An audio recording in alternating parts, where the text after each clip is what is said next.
Welcome to the Dental MBA podcast, focusing on strategies for dental business owners and leaders to grow thriving and profitable practices. This podcast is powered by eAssist Dental Solutions, the nation's leading platform for outsourced dental billing and revenue cycle management services. All guests have been invited to share their insights based on their knowledge and expertise in the business of dentistry. Their opinions and recommendations are their own, and you should consult with your own professional advisors with respect to your own practice.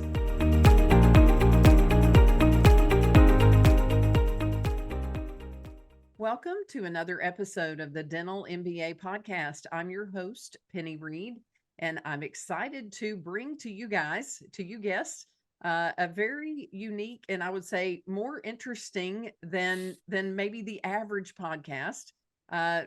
Dr. Matthew Allen is with us today. Matt, thank you for joining us. Thanks for having me, Penny. Excited to be here. Yeah, awesome. So I would say this is a different kind of podcast guest. I'm playing off of the name of your company. So Dr. Allen is not only a dentist, he is the CEO and co-founder of DifferentKind. So I'm not even going to steal any more of the airwaves. We'll go ahead and let the audience hear more about you and how you founded this amazing company. Well, thanks. I appreciate that. And like I said, just really excited to be here and chat today. I'm a dentist by training. I live in Colorado, worked at a federally qualified health center for a number of years down in Denver. My family and I moved up to the mountains. I took a sabbatical. That's an interesting part of my story that I've told in various places. Just kind of quit my job and hung out with my kids for a year, which is super fun. Built paths around my yard and things like that. But yeah, my specific area of expertise is in patient communication. So I'm one of a couple of dentists in the world who's a member of MINT, which is the Motivational Interviewing Network of Trainers. Motivational interviewing is an evidence-based communication style that helps patients make behavior changes, helps people make changes in general. And I was doing consulting in that space, started my own consulting company to work with groups to help people understand how to operationalize that idea and this style. And I continued to get the question, I was working with the second largest dental payer in the country, down to private practice offices, and continued to get the question of how do we measure this?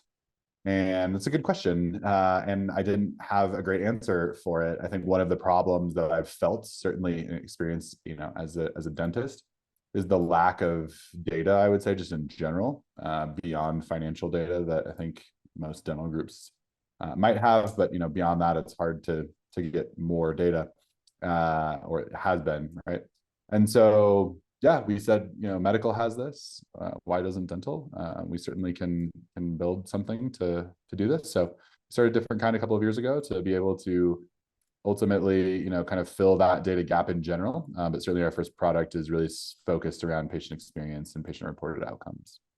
I love that. And, being an office manager years ago and having done consulting for many, many years, what I would often share with my clients over and over is patients really do not understand the difference between bad dentistry and good dentistry unless they're in pain or it's something that they can look in the mirror and they're obviously displeased with. It's more about how we make them feel.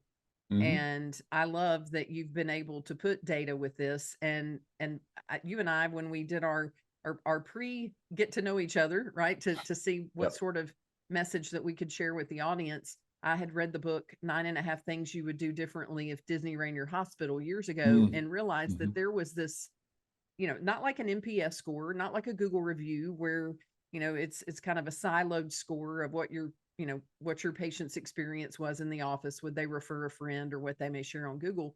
Yet an actual way to be able to see how that compares with the offices around you. So, kudos for developing this. I had no idea when I was a business coach that you were around, but I'm super excited that we're learning about you and discovering you now. So I would love to hear more. And I know you touched on this a little bit. I'd love to go deeper on, the real challenges that DifferentKind and these methodologies that you've come up with are working to solve in the dental industry. Yeah, I mean, certainly I think that, obviously any good product will solve a problem, right? And that's certainly where I think the journey should start from, right? And like I said, for me, that was very personal. Right? Like, how do I get data around specific things in dental, right? If you walk into a dental office and you say, hey, which percentage of your patients come back with cavities? It's sad. Most offices, I would say that the vast majority of them could not answer that question, right? Because we don't have good clinical systems that allow for the capture and, easy exporting of data like that. And so specifically as it relates to patient experience and to patient reported outcomes, I think there's this general wave building where people understand that patient experience is important, and certainly post-COVID, especially with the consumerization, I would say, of dental care and healthcare in general, people are expecting better and more convenient experiences, in healthcare in general, which I think is a good thing.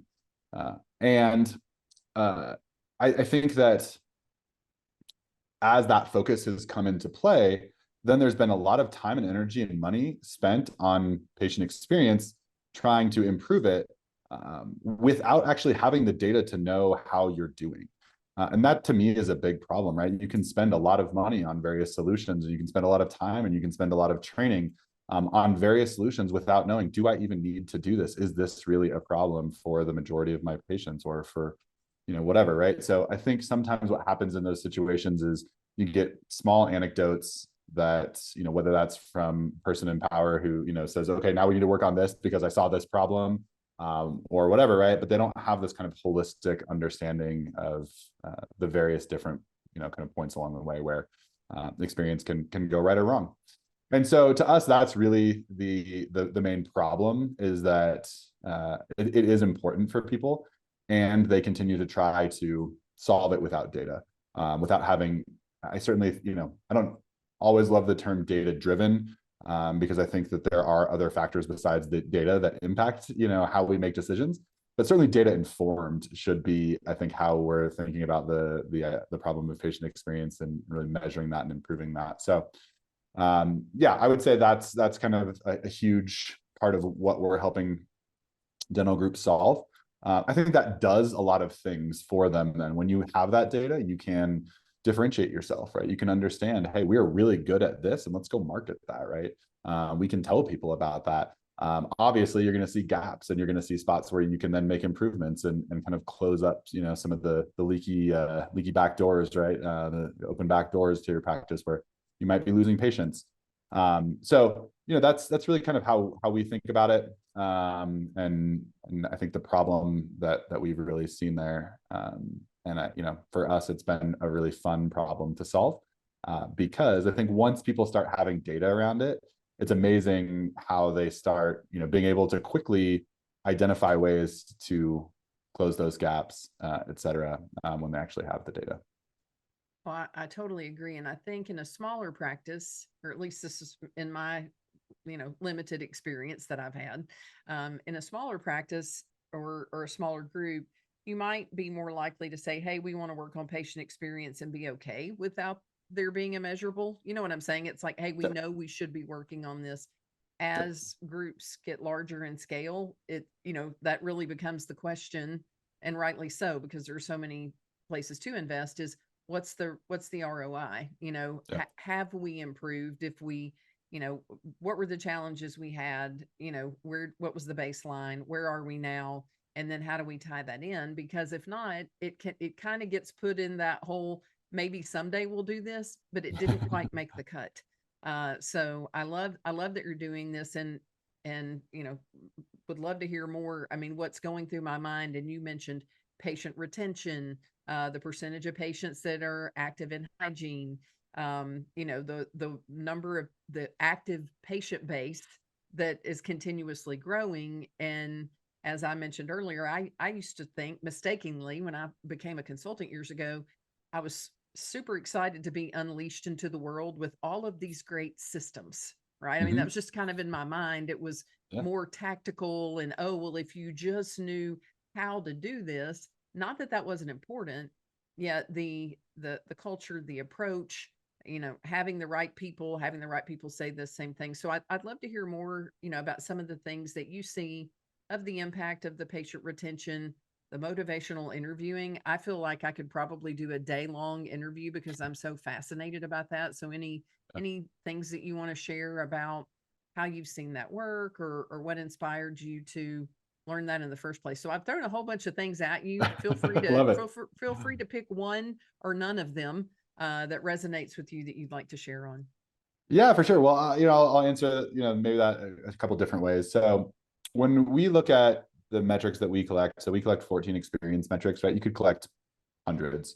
And so what we did building the product and building the platform was really going through the literature and saying, okay, what are the things that tend to impact trust and loyalty the most?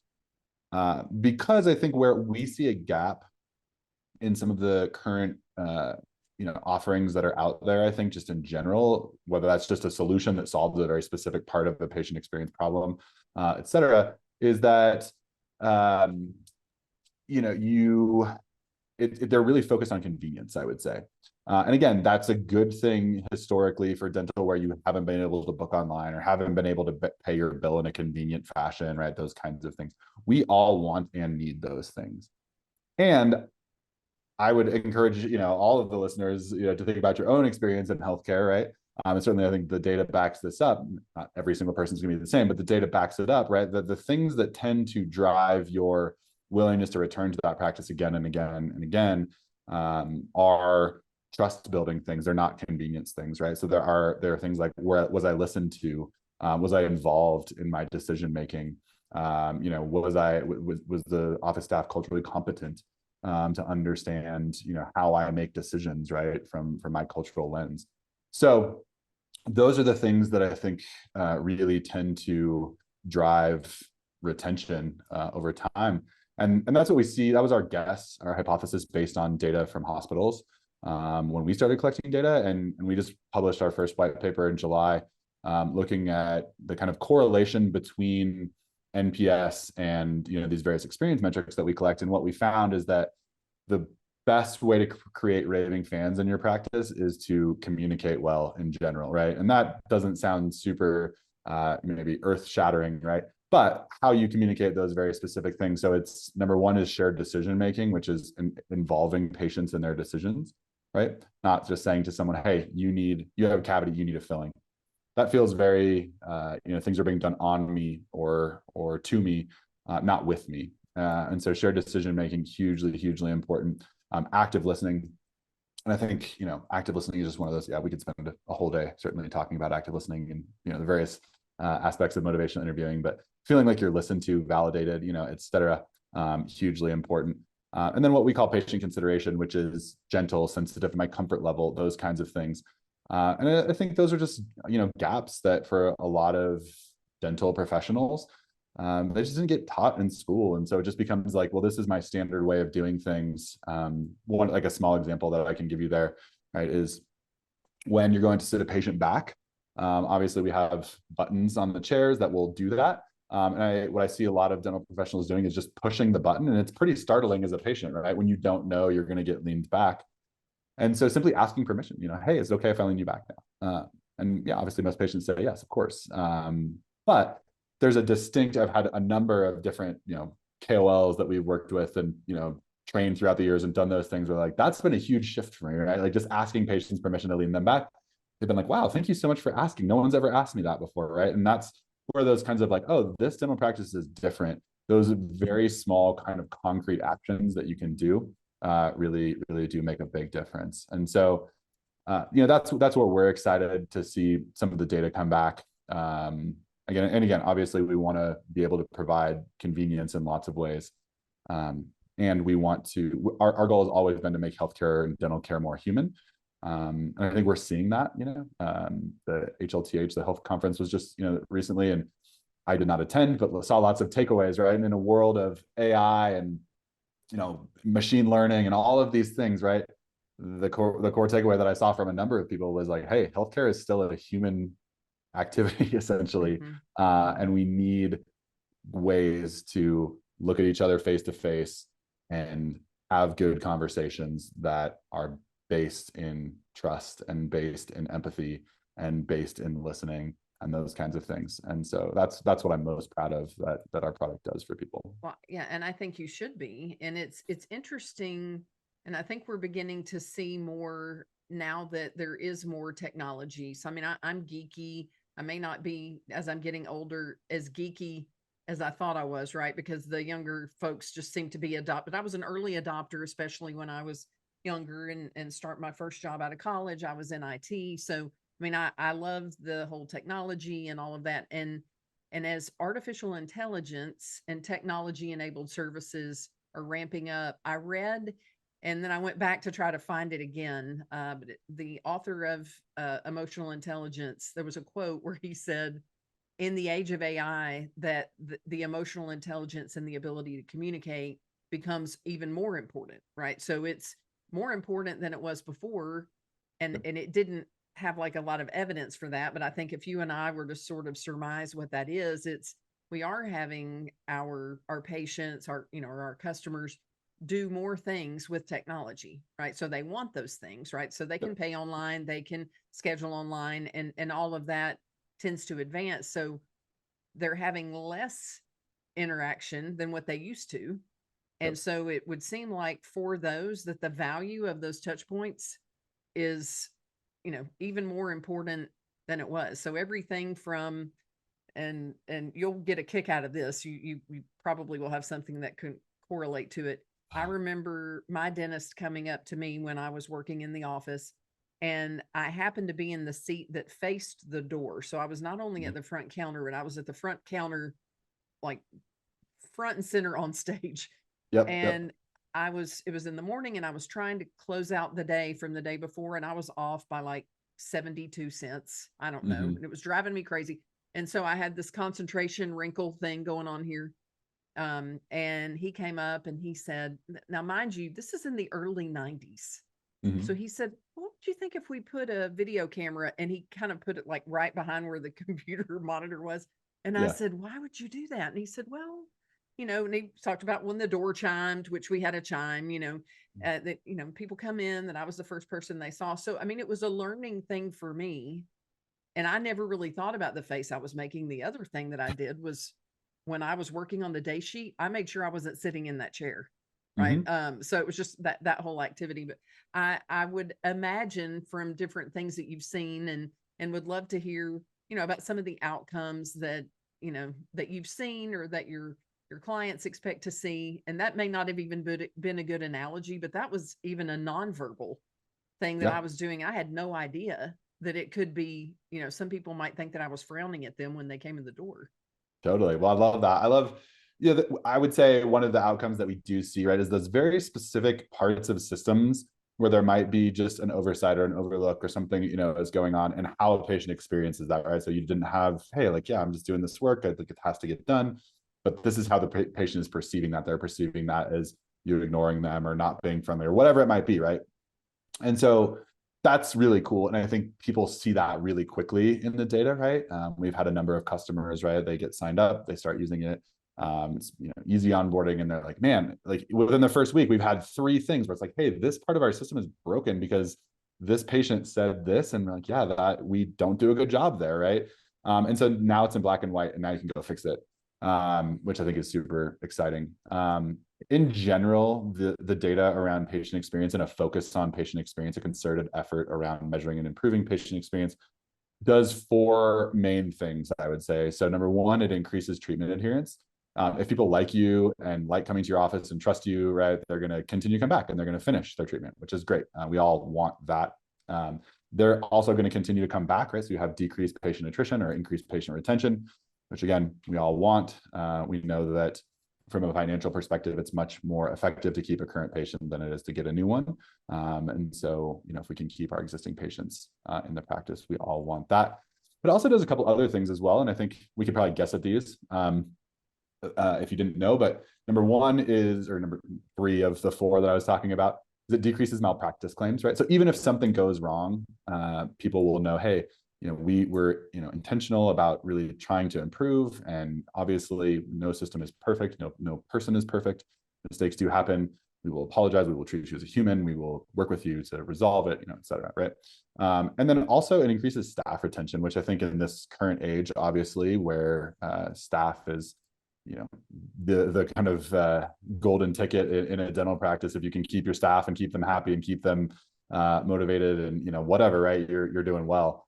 And a lot of people are really struggling in that way, because experience is not inextricable from each other, right? So the staff experience is related to patient experience, and so the two impact each other. So those are, I think, the top 4 kind of general outcomes that we see. What we've seen, from our practices is a number of different things. I think one of the questions that we always get to is like, what kind of impact does this have on marketing data? And certainly we're not collecting Google reviews, right? That we're not in the business of doing that. But we do provide the ability for patients to give us this feedback in an anonymous, private way. And oftentimes, especially for patients who are upset, they just want to be heard. And so they don't want to go onto Google and leave a hugely negative review. But what are they going to do? Call you and like get your answering machine, and no one answers the phone, right? Like no one's doing that. So that's kind of the only outlet. And now they have this other outlet. So we've seen some practices where, where they have had like a 90% diversion rate for bad experiences or 1-star kind of experiences, right, being kept off of Google. And so if you can imagine, hey, like 90% of those negative reviews now, they are still voicing those, and they're doing that in a private and anonymous way to you, without kind of the review gating problems that I think can exist, which none of us want as patients. And so that's really related to, like, if you're saying, hey, here's a 1-star review, and now it takes you to a private place versus saying, do you want to post this on Google? No one wants that as a patient, right? That's bad management of data, I would say, from a transparency perspective. If you walk into an office where that's continued to happen and you're like, well, this office sucks, but like all the 1-star reviews are just not getting posted, right? That's not what we want, right? And so Right. our kind of platform allows for that to happen in a way that I think still maintains transparency, and things that patients actually would want, without kind of tricking anyone. So Yeah, that makes a lot so of sense. that's a Very good cool. outcome that I would say we've seen. We've seen increased productivity in dental offices. We have one of our customers just emailed me not too long ago, and they say, hey, we hit our production goals in all of our offices for 4 months in a row for the first time ever, for all of our dentists. And you're like, that's awesome, right? Like, so I think we continue to see those kinds of outcomes, and we're continuing to work at aggregating our data to produce meaningful insights like those in our white paper to say, hey, we are the industry leader in patient experience, and if you need data around this, or if you need thoughts around this, like we want to continue to produce those kinds of reports, to help people know where to focus, even if they're not our customer at all, right? Like, hey, how do we get better in shared decision making, because we know this is crucial to patients. Yeah, I love this, and I love what you with the, even though I'm not familiar, I'll be Googling Mint and the motivational interviewing, because I think that a lot of us know just enough about that to be dangerous, right? And Yeah. it's if we want to become the patient's partner in helping them get the care they want, then asking the best questions. I don't want to, I started to say Yeah. the right questions. There are a Yeah. lot of good questions. They Yeah. may not necessarily get us where we want to go as far as finding out what the patient really wants, not to lead them down a path necessarily. But what it sounds like you've developed with this, with your company, is a way to really partner with an office to, kind of pull back the curtain and say, hey, here's, here are these data points to show you, what's going on in your office, right? Not necessarily our opinion, it's your patient's opinion.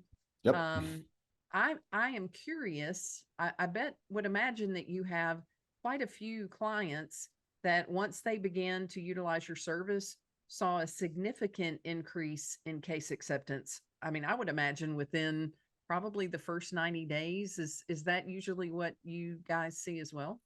Yeah, it takes a little bit of time, right? Because it's not something where, you have to obviously wait for some of the data to come in, right? And, those pieces. But certainly, that is what we're aiming for. I would say is, that kind of, hey, we know it can't take 3 years. Right. And so, that kind of initial period where, hey, like we solve these things, and people are much more amenable to, continuing to come back, right? And so, and I think one of the things that we see, is that even if a patient comes back for their second visit right after their first visit, they're still not totally bought in, right? It takes a little bit of time. It takes 3 or 4 visits to really kind of make sure that that patient is truly going to keep coming back, right? And so I think where our data helps in that process is to really build that trust initially, to kind of say, hey, we're going to do everything we can really well from the outset, and we're going to focus on this, and it's just going to be a priority for our office. And that's going to lead to that increased retention and that increased case acceptance. And what I like to say though is that your case acceptance should be 100%, meaning that for in a true way of thinking, right, that if we're truly trying to build trust with patients and not just sell them something, right, that what we have to do is be open to the potential that it might not be a priority for them right now, right? It might, hey, like, I understand that this could happen, but maybe my tooth is cracked, but I can't do that crown right now or whatever. But if I try to force you into that, you'll go somewhere else. If I build a relationship with you, when you do decide that is a priority for you, you will come back to me. And so, that's really where I see the opportunity to work with people to kind of co-develop those plans, as a huge benefit and a huge kind of long-term outcome, of this kind of approach. So, yeah. Yeah.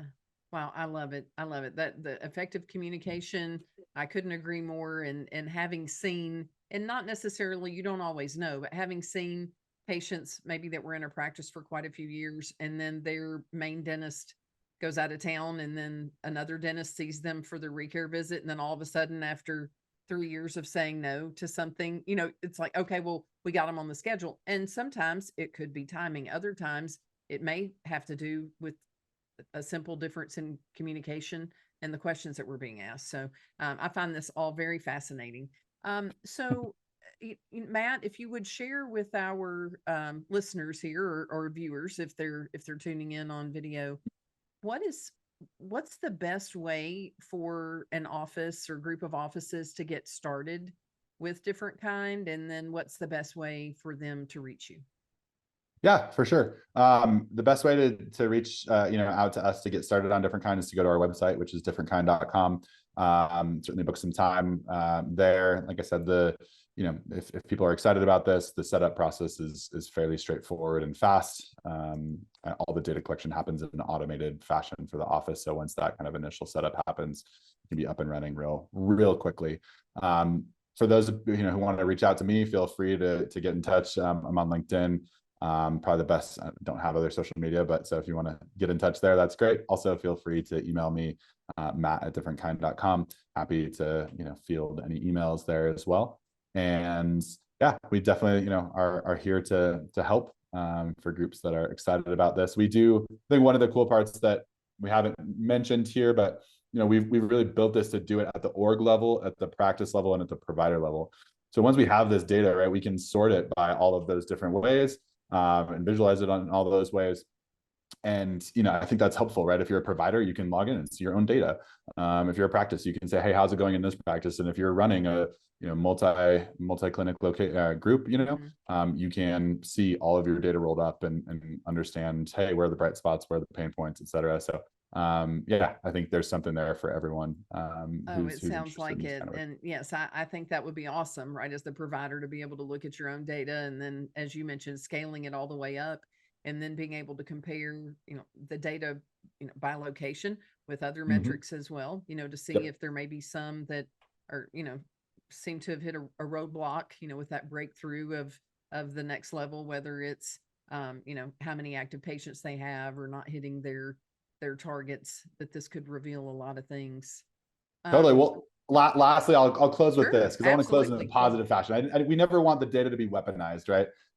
And we see a lot of really great things happening already in these practices. And so what we tend to see is that, a lot of really positive affirmation from patients on, like, hey, this is going great. This person specifically, right? It might not be the dentist or the hygienist. It might just be someone in the office, right? And they're getting called out by name.